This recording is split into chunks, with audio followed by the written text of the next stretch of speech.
Hello बच्चों, स्वागत है आपका हमारे यूट्यूब चैनल ओम लर्निंग क्लासेस में। तो आज की वीडियो में हम देखेंगे कि विभिन्न स्थितियों में आहरण पर ब्याज की गणना किस प्रकार की जाती है। तो चलिए बिना देर किए हुए वीडियो शुरू करते हैं। तो बच्चों, अगर हम लोग बात करें इंटरेस्ट ऑन ड्राइंग की, यानी कि आहरण पर ब्याज की, तो इसकी गणना जो है वो करना वो तो बहुत ही इजी है। अगर हमारे क्वेश्चन में सिंपल सा बोला है कि मान लीजिए कोई पार्टनर है ए, ठीक है, वो फर्म से 10,000 रुपये का आहरण कर रहा है, जिस पे उसे जो ब्याज देना है वो 5% की दर से ब्याज देना है। और वो आहरण कब कर रहा है, वो मान लीजिए 1 जुलाई को वो आहरण कर रहा है। ठीक है, कि हमारे यानी कि 10,000 का आहरण वो 1 जुलाई को कर रहा है और हमें उसको क्या करना है, इस पर 5% की दर से फर्म को ब्याज देना है। अब हम लोग ये अच्छे से जानते हैं कि जो हमारा साल ख़त्म होता है व्यापार का, वो कब होता है, 31 मार्च को। तो इस कंडीशन में जब हमें कैलकुलेशन करना रहेगा इंटरेस्ट का, तो हम लोग क्या करेंगे, 10,000 का 5% निकालेंगे और कितने मंथ के लिए, तो वो 1 जुलाई को कर रहा है, तो 1 जुलाई से 31 मार्च की जो अवधि रहेगी, जैसे जुलाई, अगस्त, सितंबर, अक्टूबर, नवंबर, दिसंबर, जनवरी, फरवरी और मार्च, यानी कि पूरे 9 महीने के लिए। तो ये 9 महीने का ब्याज पूरा का पूरा हम लोग निकाल लेंगे। ठीक है, अब जो भी आएगा अमाउंट वो हम लोग का ब्याज हो जाएगा। जैसे यहाँ पे कितना हो जाएगा, 10,000 का 5% कितना हो गया, तो 500 रुपये हो गया, और 500 का 3/4 कितना होगा, 375 रुपये। ठीक है, 10,000 का 5% 9 महीने के लिए अगर वो निकालेगा तो 375 रुपये उसको ब्याज देना होगा। तो ये तो सिंपल सा था कि अगर कोई साझेदार संस्था से, यानी कि फर्म से, वर्ष में एक ही बार आहरण कर रहा है। लेकिन कई बार हमारे क्वेश्चन में ऐसा दिया रहता है कि कोई साझेदार है जो कि कई बार संस्था से आहरण करता है। ठीक है, यानी कि एक ही वर्ष में वो कई बार जो है वो आहरण करता है। तो इस कंडीशन में दो स्थिति आ सकती है। तो देखिए, यानी कि अगर हम लोग बात करें कई बार आहरण की, ठीक है, कई बार आहरण की अगर हम लोग बात करें तो इस कंडीशन में दो स्थिति बन सकती हैं। पहली कि वो समान राशि, यानी कि एक ही राशि, समान राशि, समान अवधि पर, यानी कि इसका मतलब क्या हुआ, जैसे मान लीजिए कि वो 1,000 रुपये, वो 1,000 रुपये का ही हमेशा आहरण कर रहा है। जब वो आहरण कर रहा है तो वो 1,000 रुपये का ही आहरण कर रहा है। ये हो गई समान राशि। समान अवधि का मतलब कि एक टाइम पीरियड पे ही, जैसे कि वो हर महीने कर रहा है, तो जब वो हर महीने कर रहा है तो समान अवधि हो गई। हर दूसरे महीने पे कर रहा है तो वो भी समान अवधि हो गई। यानी कि वो 1,000 रुपये हर महीने आहरण कर रहा है, तो समान राशि प्लस समान अवधि। अगर वो 10,000 रुपये हर 3 महीने पे आहरण कर रहा है, यानी कि हर 3 महीना बीतने के बाद वो 10,000 रुपये आहरण कर रहा है, तो इसमें भी क्या हुई, समान राशि हो गई और समान अवधि हो गई। ये पहला कंडीशन हो गया। दूसरी स्थिति ये होती है कि वो असमान राशि आहरण कर रहा है।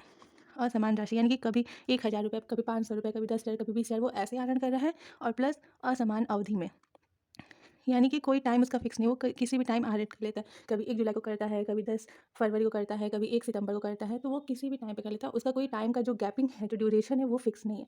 तो ये दो कंडीशन हमारे पास आती हैं कि अगर कोई साझेदार कई बार वर्ष में आहरण कर रहा है तो इस कंडीशन में हमें ब्याज की गणना किस प्रकार करनी होगी। अब देखिए, जो समान राशि समान अवधि है, इसमें भी आपका 3 चीज़ें हो सकती हैं। पहला क्या हो सकता है कि वो प्रति माह, मतलब प्रति माह तो आहरण कर रहा है, हर महीने की पहली तारीख को कर रहा है। ठीक है, दूसरा हो सकता है कि वो हर महीने के अंत में करे, हर महीने के अंत में। और तीसरा हो सकता है कि हर महीने के मध्य में। अब इसमें मतलब क्या हुआ, हर महीने की पहली तारीख यानी 1 तारीख को, हर महीने के अंत में जो भी उस महीने का अंतिम दिन हो, 30 तारीख, 31 तारीख या फिर 28 तारीख, जो भी अंतिम दिन हो, और हर महीने के मध्य क्या होता है, 15 तारीख होता है। तो हर महीने की 15 तारीख को वो आहरण कर रहा था। ये हो गया कि वो प्रति माह अगर कर रहा है तो। अब इसकी बात आता है कि अगर वो यहाँ पे मान लीजिए ये प्रति माह में था, ठीक है, हर महीने की पहली तारीख, हर महीने के अंत में और हर महीने के मध्य में। अब इसके बाद अगर वो जैसे मान लीजिए कि उस पर तिमाही कर रहा है, ठीक है, तिमाही आहरण कर रहा है, यानी कि हर तीसरे महीने पर तिमाही या त्रैमासिक कर रहा है। ठीक है, तो इस कंडीशन में जो त्रैमासिक, यानी कि अगर जैसे मान लीजिए वो हर तीसरे महीने पे कर रहा है, ठीक है, तो इसमें भी अगर वो महीने की स्टार्टिंग में कर रहा है, कि प्रारंभ में, यानी कि पहली तारीख को, ठीक है, ये कंडीशन हो गया। दूसरा क्या हुआ कि महीने के अंत में कर रहा है, अभी हम आपको इसका कॉन्सेप्ट समझाते हैं। और तीसरा हो गया कि वो मध्य में कर रहा है, ठीक है, महीने के मध्य में। ये हमारे पास 3 चीज़ें। अगर अब वो छमाही का है तो छमाही का तो सिंपल सा फॉर्मूला 2 ही बार हमें इंटरेस्ट कैलकुलेशन करना है। इस तरीके से अगर हम 2 बार करेंगे तो आराम से हमारा इंटरेस्ट कैलकुलेट हो जाएगा। बट त्रैमासिक कर रहा है या फिर हर महीने कर रहा है, इस कंडीशन में ड्राइंग का कैलकुलेशन करना, इंटरेस्ट का कैलकुलेशन करना थोड़ा टफ हो जाता है। तो उसको ईजी करने के लिए यहाँ पर हम आपको एक फॉर्मूला बताएंगे जो कि बहुत ही ईजी है, जिससे कि आपका झट से 1 मिनट में आपका इंटरेस्ट ऑन ड्राइंग आराम से कैलकुलेट हो जाएगा। सबसे पहले हम यहाँ पर जनवरी जो है अप्रैल से लेकर के 31 मार्च तक यहाँ पर लिख लेते हैं, ठीक है। अप्रैल हो गया, ठीक, मई, जून, जुलाई, हम पूरा लिख लेते हैं, मई, जून, जुलाई, अगस्त, सितंबर, अक्टूबर, नवंबर, दिसंबर, ठीक, और फिर जनवरी, फरवरी और ये लास्ट हो गया मार्च, ठीक। ये हमारे पास पूरा 1 साल हो गया। अब देखिए हम यहाँ से स्टार्ट करते हैं, ठीक। तो अगर वो हर महीने कर रहा है और हर महीने की पहली तारीख को, यानी कि वो 1 तारीख को कर रहा है, ठीक है, हर महीने की पहली तारीख को कर रहा है, और हम लोग मान लेते हैं कि वो हर महीने की पहली तारीख को 10,000 रुपये का आहरण कर रहा है, ठीक है। तो इस कंडीशन में जो हमारा है प्रति माह कर रहा है और प्रारंभ में कर रहा है, ठीक है। तो इस कंडीशन में हम क्या फॉर्मूला अपनाएंगे, तो जो हमारा फॉर्मूला बनेगा वो बनेगा interest on drawing is equal to total drawing, यानी कि उसने टोटल जितना आहरण किया है, into rate upon 100 into 6.5 upon 12। ये 6.5 अपॉन 12 ये हमारे एक फार्मूले का पार्ट है। अब देखिए यहाँ पे कैसे करेंगे, जैसे मान लीजिए कि वो हर महीने की पहली तारीख को 1,000 रुपये का आहरण कर रहा है, हर महीने की पहली तारीख को वो 1,000 रुपये का आहरण कर रहा है। तो 1,000 अगर वो 1 अप्रैल को कर रहा है, फिर 1 मई, जून, ऐसे करते करते वो पूरा 1 मार्च तक आहरण कर रहा है, तो वो कितनी बार आहरण करेगा, 1 2 3 4 5 6 7 8 9 10 11 12, वो 12 बार आहरण करेगा। तो 1,000 अगर वो 12 बार आहरण करेगा तो टोटल कितना हो गया, 12,000। तो हमारा टोटल ड्राइंग कितना हो जाएगा, 12,000। अब इसको मान लीजिए कि उसको जो परसेंटेज है वो 10% की दर से उसको ब्याज देना है, तो रेट अपॉन 100 10 अपॉन 100 हो गया, इंटू 6.5 अपॉन 12, ये हमारा फॉर्मूला लगेगा। और इसी पे जो हमारा आंसर आएगा वो हमारा इंटरेस्ट ऑन ड्राइंग लगेगा। तो देखिए कितना सिंपल है, आपको 12 बार अलग अलग कैलकुलेशन करने की जरूरत नहीं है। हमें क्या करना है कि उसने हर महीने जो आहरण किया है उस आहरण को टोटल करना है। तो टोटल हमारा जो भी आएगा उसमें जो भी रेट दिया हुआ है ब्याज का, वो रेट से इंटू करेंगे, इंटू 6.5 अपॉन 12 ये फॉर्मूला है, इससे इंटू करेंगे तो जो भी हमारा ब्याज आएगा वो हमारा इंटरेस्ट ऑन ड्राइंग हो जाएगा, ठीक है। तो हमारा कितना ब्याज आएगा, ऐसे हो जाएगा 650 रुपये। ये हमारा इंटरेस्ट ऑन ड्राइंग बनेगा कब, जब वो प्रति माह कर रहा है और हर महीने की पहली तारीख को प्रारंभ में कर रहा है, ठीक है। अब दूसरा देखते हैं, दूसरा क्या है, बी, प्रति माह लेकिन हर महीने के अंत में, ठीक है, हर महीने के अंत में कर रहा है। तो इस कंडीशन में जो फॉर्मूला बनेगा वो है interest on drawing is equal to total drawing into rate upon 100 into 5.5 upon 12, ठीक है। ये ध्यान दीजिएगा, interest on drawing is equal to total drawing into rate upon 100 into 5.5 upon 12। यहाँ पे 6.5 था अगर प्रारंभ में है तो, और अगर अंत में है तो 5.5। अंत का मतलब क्या हुआ कि वो हर महीने की 31 तारीख को, यानी कि मान लीजिए जिसमें भी 30 हो उसमें 30 और जिसमें 31 हो उसमें 31 तारीख को वो क्या कर रहा है, ड्राइंग कर रहा है। अब देखिए इस कंडीशन में उसको 11 महीने का ब्याज एक तरीके से देना होगा, क्यों, क्योंकि वो 31 अप्रैल, यानी कि मान लीजिए 30 अप्रैल को कर रहा है, तो 30 अप्रैल से जब वो यहाँ तक आएगा 31 मार्च को, तो 31 मार्च को तो उसका उस दिन वो ड्राइंग ही कर रहा है, तो 31 मार्च का जो ब्याज होगा वो अगले महीने लगेगा ना। तो इस तरीके से अप्रैल को छोड़ दीजिए, मान लीजिए 31 अप्रैल, तो 31 अप्रैल से 31 मई हम लोग आएंगे, तो 1 महीना, फिर 2 3 4 5 6 7 8 9 10 और 11 ही महीना हो रहा है। इस हिसाब से इसका जो यहाँ पे फॉर्मूला बन रहा है वो 5.5 अपॉन 12 का बन रहा है। तो अगर सेम हम लोग एग्जांपल लेके चलें कि वो 1,000 रुपये महीने हर महीने के अंत में क्या कर रहा है, आहरण कर रहा है, और उस पर 10% की दर से ब्याज लगेगा। तो वो अगर हर महीने के अंत में 1,000 आहरण कर रहा है तो कितना हो गया इस हिसाब से, तो 1,000 उसने 31 अप्रैल को आहरण किया, फिर 31 मई को किया, फिर ऐसे ऐसे करते करते उसने 12 बार आहरण किया है, तो उसका टोटल हो गया 12,000। देखिए आहरण उसने 12 बार किया है, लेकिन ब्याज क्योंकि 31 मार्च को ही हमें ब्याज देना, तो 31 मार्च को ही अगर उसने आहरण किया तो उस एक दिन का ब्याज तो उस पर लगेगा नहीं। तो इस वजह से क्या होगा कि जब हम लोग ऐसे देखेंगे तो उसने 11 महीने का ही जोड़ के चलेंगे, लेकिन आहरण उसने तो कितनी बार किया है, 12 बार किया। तो 12 बार किया है तो 12,000 हो गया, 1,000 रुपये की रेट से 12 बार का कितना हो गया, 12,000, और रेट कितना है 10%, और फॉर्मूला का 5.5 अपॉन 12। इस दर से हमारा क्या होगा, जो भी हमारा ब्याज आएगा उसे हम लोग कर देंगे। तो हमारा ब्याज जो यहाँ पर आएगा वो 12,000 का 10% 1200, ये हमारा हो जाएगा 550 रुपये ब्याज, ठीक है, 550 रुपये ब्याज आएगा। तो ये हो गया प्रारंभ में और ये हो गया अंत में, ये है प्रति माह का। अब हम लोग देखते हैं कि अगर वो मध्य में आहरण करता है तो क्या होगा। तो अगर अब मान लीजिए कि वो क्या कर रहा है कि वो हर महीने के मध्य में, मतलब प्रति माह हर महीने में तो कर रहा है, लेकिन कब कर रहा है? मध्य में, यानी कि हर महीने की 15 तारीख को अगर वो आहरण कर रहा है तब, यानी कि अप्रैल है तो 15 अप्रैल हो गया, 15 मई हो गया, 15 जून हो गया, इसी तरीके से पूरे हर महीने की 15 तारीख को वो क्या कर रहा है? आहरण कर रहा है। तो इस कंडीशन में जो हमारा फॉर्मूला बनता है वो बनेगा इंटरेस्ट ऑन ड्राइंग, यानी कि आहरण पर ब्याज बराबर total drawing into rate upon 100 into 6/12। ये सिंपल सा फॉर्मूला है इसका, ठीक है। तो टोटल ड्राइंग मान लीजिए वही सेम है कि 1000 रुपये वो हर महीने की 15 तारीख को कर रहा है, तो हर महीने की 15 तारीख को अगर वो 1000 कर रहा है तो वो टोटल कितना उसने आहरण किया? 12,000। 12,000 का 10% के हिसाब से 6/12 अगर निकालेंगे तो हमारा हो जाएगा 1200 का आधा, यानी कि 600 रुपये। उसका 600 रुपये ब्याज इस हिसाब से बनेगा। तो ये हमारा था कि अगर वो हर महीने कर रहा है तो प्रारंभ में ये फॉर्मूला लगेगा, अंत में ये फॉर्मूला है और मध्य में ये है। अब अगर वो हर 3 महीने पे कर रहा है, ठीक है, अगर अब वो हर 3 महीने पे कर रहा है तो त्रैमासिक में, यानी कि हर तिमाही पे वो कर रहा है, इसमें अगर वो प्रारंभ में कर रहा है, ठीक है, प्रारंभ में आहरण कर रहा है, तो इस कंडीशन में जो हमारा फॉर्मूला बनता है वो बनेगा total drawing into rate upon 100 into 7.5/12।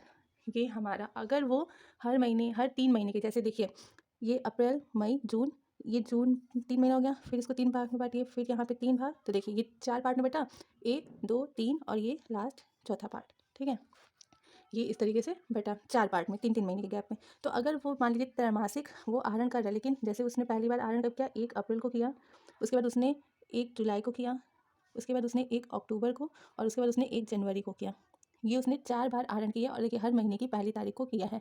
तो अगर ऐसा कंडीशन है कि वो 3 महीने पे एक बार आहरण कर रहा है और 3 महीने बाद जो पहली तारीख आती है उसी पे आहरण करे, तो उस कंडीशन में हमारा फॉर्मूला ये बनेगा। अब इसमें मान लीजिए कि वो हर महीने 500 रुपये आहरण कर रहे हैं, यानी कि हर 3 महीने पे, हर तीसरे महीने पे वो 500 रुपये आहरण कर रहे हैं, उस पर उसे जो है वो 10% की दर से ब्याज देना है। अब हमें निकालना है कि टोटल इंटरेस्ट कितना बनेगा। तो देखिए अगर वो टोटल ड्राइंग उसकी कितनी हो जाएगी, अगर वो हर 3 महीने के पहली तारीख को है तो 1 2 3 4, वो 4 बार 500 रुपये ले रहा है, तो कितना हो गया उस हिसाब से? 2000 रुपये, ठीक है।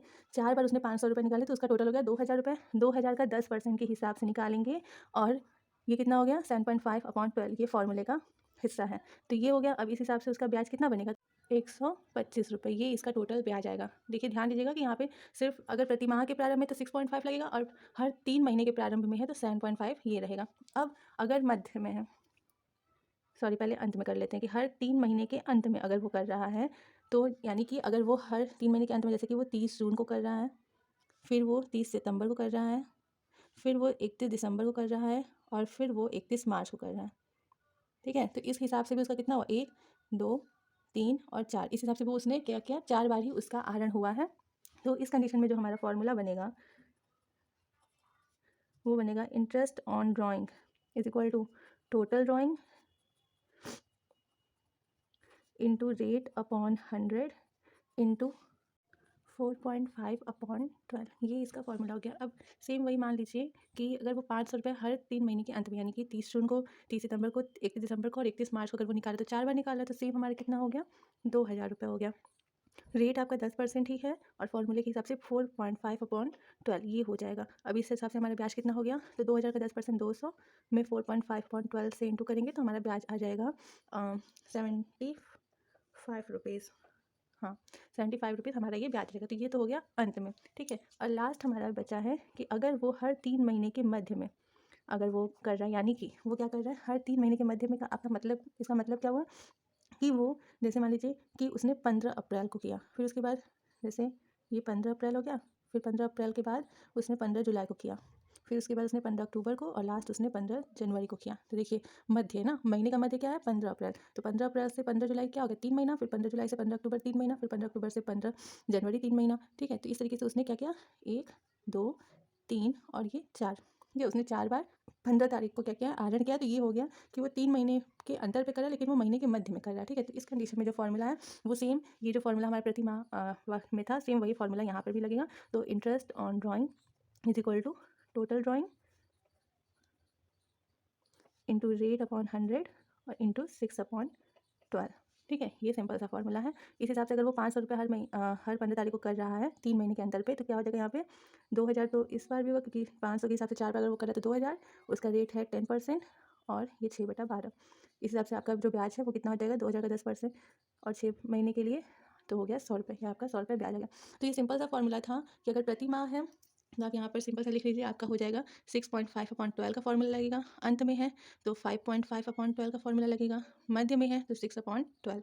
सेम यही कि अगर 3 महीने के प्रारंभ में है तो आपका 7.5/12, अंत में है तो 4.5/12 और मध्य में है तो 6/12। यानी कि आप देखिए इसमें 6.5 है, यहाँ पे एक बढ़ गया 7.5, यहाँ पे 5.5 है, एक घट गया 4.5 और ये मध्य का सेम है।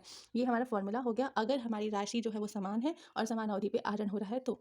अब आइए देखते हैं कि अगर वो असमान राशि असमान अवधि में आहरण कर रहा है तो इसमें आपके 2 कंडीशंस हो सकते हैं, मतलब 2 फॉर्मूले लगते हैं। एक तो आप सरल विधि अपना सकते हैं ब्याज निकालने की, ठीक है, और दूसरी जो है वो है गुणनफल विधि। ये 2 विधि के आधार पे आप इस कंडीशन में इंटरेस्ट ऑन ड्राइंग निकाल सकते हैं, ठीक है। तो आइए सबसे पहले हम लोग देख लेते हैं सरल विधि से हम लोग को अगर इंटरेस्ट ऑन ड्राइंग निकालना है तो कैसे निकालेंगे। ठीक है, सरल विधि, ठीक है। इसमें क्या होता है कि जैसे मान लीजिए पहले हम लोग कुछ डेट्स अपने मन से यहाँ पर ले लेते हैं। जैसे मान लीजिए जनवरी 1, फिर उसके बाद आपका हो गया फरवरी 28, मार्च 15। मान लीजिए हम यहाँ पे सिर्फ 3 डेट ही लेकर चल रहे हैं। तो ये सरल विधि के आधार पे अगर उसने इन तीनों डेट पर किसी साझेदार ने आहरण किया है और यहाँ पे मान लीजिए 1 जनवरी को उसने 5000 का आहरण किया, 28 फरवरी को उसने 3000 का किया है और जबकि 15 मार्च को उसने 1000 रुपये का आहरण किया है। ब्याज हमें जो देना है वो देना है 10% के हिसाब से, ठीक। अब हमें क्या करना है कि इस कंडीशन में हम किस हिसाब से अपना जो है ब्याज निकालेंगे। तो ये सरल विधि है। सरल विधि में हमें क्या करना होता है, ये थोड़ा सा आपका लंबा प्रोसेस जाता है। देखिए क्या करेंगे कि पहले हम लोग जनवरी 1 का देखेंगे, 1 जनवरी के हिसाब से ब्याज देखेंगे तो क्या हो जाएगा 5000 का 10%। अब देखिए 1 जनवरी से 31 मार्च, क्योंकि हम लोग 31 मार्च को ही ब्याज देंगे, व्यापारिक वर्ष हमारा 31 मार्च को खत्म होता है। तो 1 जनवरी से आपका 31 मार्च कितना महीना हो गया, जनवरी का पूरा, फरवरी का पूरा और मार्च का पूरा, 3 महीना हुआ। तो यहाँ पे 3 महीने का हम लोग ब्याज निकालेंगे। तो कितना हो गया, 5000 का 10% 500 रुपये और 500 का 1/4 कितना हो गया, तो आपका हो जाएगा 125 रुपये, ठीक है। फिर इसी तरीके से हम लोग फरवरी 28 को जो उसने किया है आहरण 3000 का, तो 3000 का 10% निकालेंगे। और अब फरवरी 28 से 31 मार्च का गैपिंग कितना हो गया, तो फरवरी 28 तो लास्ट डेट हो गया, तो फरवरी को तो हटा देंगे, बचा मार्च का पूरा 1 महीना, तो यानी कि 1 महीने का ब्याज लगेगा। तो कितना हो गया, 3000 का 10% 300 रुपये और 1/12, तब वो कितना हो जाएगा, हो जाएगा ये और ये 5 रुपये, तो ये हो गया आपका टोटल 25 रुपये आपका इसका हो गया ब्याज। और लास्ट है आपका मार्च 15 मार्च को वो आहरण कर रहा है 1000 रुपये 10%। और यहाँ पे 15 मार्च से 31 मार्च कितना हो गया, आधा महीना हो गया। तो आधा महीना जो हो गया तो ये हो गया आपका 0.5/12। आधे को तो हम 0.5 ही लिखेंगे, अपॉन 12 हो गया। तो 1000 का 10% कितना हो गया, 100 रुपये। 100 का हमने 0.5/12 निकालेंगे तो कितना हो जाएगा, यहाँ पर ये हो गया आपका 50/12। तो 50/12 का हम लोग निकालेंगे तो 4.1 समथिंग आएगा। तो हम लोग यहाँ पे 4.1 डायरेक्टली लिख देते हैं, ठीक है। ये आपका आएगा। तो ये हमारा उसने 3 बार आहरण किया, तीनों बार का हमें क्या करना पड़ा, अलग अलग ब्याज निकालना पड़ा। तो अब क्या करेंगे, ये तीनों ब्याज को हम लोग जोड़ देंगे, ठीक है। अब इन तीनों को हम लोग क्या करेंगे, जोड़ देंगे, तो हो जाएगा आपका 0.1। ये आपका टोटल हो गया 154 रुपये 1 पैसा। ये टोटल आपका ब्याज हुआ और यही ब्याज जो है कि साझेदार फर्म को अदा करेगा। तो देखिए यहाँ पे तो हमने सिर्फ और सिर्फ 3 ही बार आहरण का दिखाया एग्जाम्पल के तौर पे, लेकिन हो सकता है कि वो 6-7 बार 10 बार आहरण करे एक साल के अंदर, और वो भी विभिन्न राशियों का और विभिन्न अवधि के बाद। तो उस कंडीशन में जो है कि हमारा ये कैलकुलेशन जो है इंटरेस्ट का वो काफ़ी ज़्यादा लंबा हो जाता है। अब आप क्या करेंगे कि सबका अलग अलग हमें ब्याज निकालना है, फिर सबका जोड़ देंगे, जो टोटल आएगा वो ब्याज वो क्या करेगा, पे करेगा। तो इसी को थोड़ा सरल बनाने के लिए हम लोग दूसरी विधि अपनाते हैं जिसको हम लोग बोलते हैं गुणनफल विधि। क्या बोलते हैं, गुणनफल विधि। इसमें क्या होता है कि सबसे पहले मान लीजिए हम लोग यही एग्जाम्पल लेके चलते हैं, ठीक है। अगर ये एग्जाम्पल लेके चलते हैं तो क्या होगा, अपने से कुछ एग्जाम्पल ले लेते हैं। जैसे मान लीजिए कि पहले हम लोग कुछ डेट ले लेते हैं। जैसे आपका हो गया 30 जून, ठीक।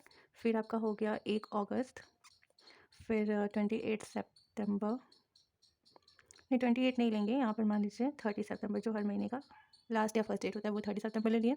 फिर आपका हो गया 1 नवंबर और 31 दिसंबर, ठीक है। इन 5 डेट पे वो आहरण कर रहा है। अब आहरण कौन सी राशि कर रहा है, जैसे पहले वो 1000 कर रहा है, फिर 500, 3000, फिर 4000 और फिर 2000, इस तरीके से इन विभिन्न तिथियों पर उसने ये विभिन्न आहरण किए। तो असमान अवधि हो गई और असमान राशि हो गई। अब अगर हम इसे गुणनफल विधि द्वारा निकाल रहे हैं तो हमें क्या करना है, सिंपल सा एक कॉलम हम और बना लेते हैं टाइम पीरियड का, यानी कि अवधि का। अब इसमें हम लोग कौन सी अवधि लिखेंगे, तो अवधि लिखते टाइम हमें क्या करना है, जैसे देखिए 30 जून है, हमें ब्याज कब देना होता है, 31 मार्च को कैलकुलेशन होता है ब्याज का। तो हम लोग ये देखेंगे कि 30 जून से 31 मार्च कितना आया। तो देखिए 30 जून है तो जून है आपका, तो जून का महीना छोड़ दीजिए, जुलाई, अगस्त, सितंबर, अक्टूबर, नवंबर, दिसंबर, जनवरी, फरवरी और मार्च, ये कितना हो गया, 9 महीने हो गए। तो हमारा यहाँ पे हम लोग टाइम पीरियड में 9 लिख देंगे, यानी कि 30 जून से 31 मार्च की अवधि कितनी आ रही है, 9 महीने की। फिर उसके बाद 1 अगस्त से 31 मार्च कितना होगा, तो अगस्त का पूरा महीना लेंगे क्योंकि 1 तारीख है। तो अगस्त, सितंबर, अक्टूबर, नवंबर, दिसंबर, जनवरी, फरवरी, मार्च, कितना महीना आ रहा है, 8 महीना। तो यहाँ पर हम लोग लिख देंगे 8। सेम बाकी ऐसे 30 सितंबर यानी सितंबर खत्म हो गया है, तो अक्टूबर, नवंबर, दिसंबर, जनवरी, फरवरी, मार्च, 6 महीने। फिर 1 नवंबर, तो नवंबर का पूरा महीना, नवंबर, दिसंबर, जनवरी, फरवरी, मार्च, 5 महीने। और लास्ट है 31 दिसंबर, तो 31 दिसंबर को छोड़ देंगे, तो जनवरी, फरवरी, मार्च, 3 महीने। ठीक, तो ये हमारा हो गया टाइम पीरियड। अब हमें क्या करना होता है, यहाँ पे हम लोग लिखते हैं टोटल प्रोडक्ट, सॉरी प्रोडक्ट लिखते हैं सिर्फ, प्रोडक्ट में क्या करना होता है, इन सब का हमें इंटू करना होता है, अमाउंट इंटू टाइम पीरियड। तो हमारा कितना देगा, 1000 में 9 का इंटू करेंगे 9000, 500 में 8 का इंटू करेंगे 4000, 3000 में 6 का तो हो गया 18000, फिर ये हो गया 20000 और ये हो गया 6000। ठीक है, ये हमारा हो गया। अब हम लोग यहाँ पे निकालते हैं टोटल प्रोडक्ट। तो हमारा टोटल प्रोडक्ट कितना हो जाएगा, इसको आप लोग जोड़िए, टोटल आएगा 47,000। ठीक है, तो ये हमारा हो गया, क्या हो गया, टोटल प्रोडक्ट, ये हो गया। ये अब हम लोग निकाले क्यों हैं, तो देखिए जो हमारी गुणनफल विधि होती है इसका जो फॉर्मूला होता है, ठीक है, फॉर्मूला जो होता है इंटरेस्ट ऑन ड्राइंग निकालने का, वो होता है total product into rate upon 100 into 1/12। ये हमारा सिंपल सा फॉर्मूला होता है। देखिए अब टोटल प्रोडक्ट यहाँ पे आपने निकाला कितना, 47,000, रेट मान लीजिए बोला है 10% के रेट से, और इंटू 1/12, ये हमारा फॉर्मूला हो गया। अब इस पर रख के हम लोग क्या करेंगे, 47,000 का कितना 12, तो यहाँ आएगा 391 पॉइंट समथिंग आ रहा है, तो हम लोग इसको 392 मान ले रहे हैं। ठीक है, तो ये हमारा 392 टोटल उसका जो है इंटरेस्ट है वो आएगा। ठीक है, अब देखिए इसमें जो आपकी दोनों विधि थी, अब देखिए इसमें जो आपकी दोनों विधि थी, सरल विधि और गुणनफल विधि, अगर आपकी राशि असमान है और असमान अवधि में साझेदार जो है वो आहरण कर रहा है, तो उस कंडीशन में इन दोनों विधि में से हम लोग किसी भी विधि का यूज़ कर सकते हैं। मोस्टली गुणनफल विधि का यूज़ किया जाता है। इसके अलावा एक और विधि होती है जो कि होती है औसत देय विधि, जो कि कुछ खास इंपॉर्टेंट नहीं, इसलिए हम उसे आपको यहाँ पर नहीं बता रहे। तो जो मेन चीज़ें थी वो हमने आपको आज की वीडियो में बता दिया है। आहरण पर ब्याज से संबंधित जितनी भी चीज़ें थी वो आज कॉन्सेप्ट उसका हमने आपको क्लियर करवा दिया। आई होप कि आपको काफ़ी अच्छे समझ में आया हो। तो इसी के साथ आज का हमारा ये जो वीडियो है वो यहीं पे ख़त्म होता है। नेक्स्ट वीडियो में हम आपसे मिलते हैं एक नए टॉपिक के साथ। तो अगर आपको वीडियो पसंद आया हो तो लाइक, शेयर एंड सब्सक्राइब करना बिल्कुल मत भूलिएगा और बने रहिए हमारे यूट्यूब चैनल ओम लर्निंग क्लासेस पे। Thank you.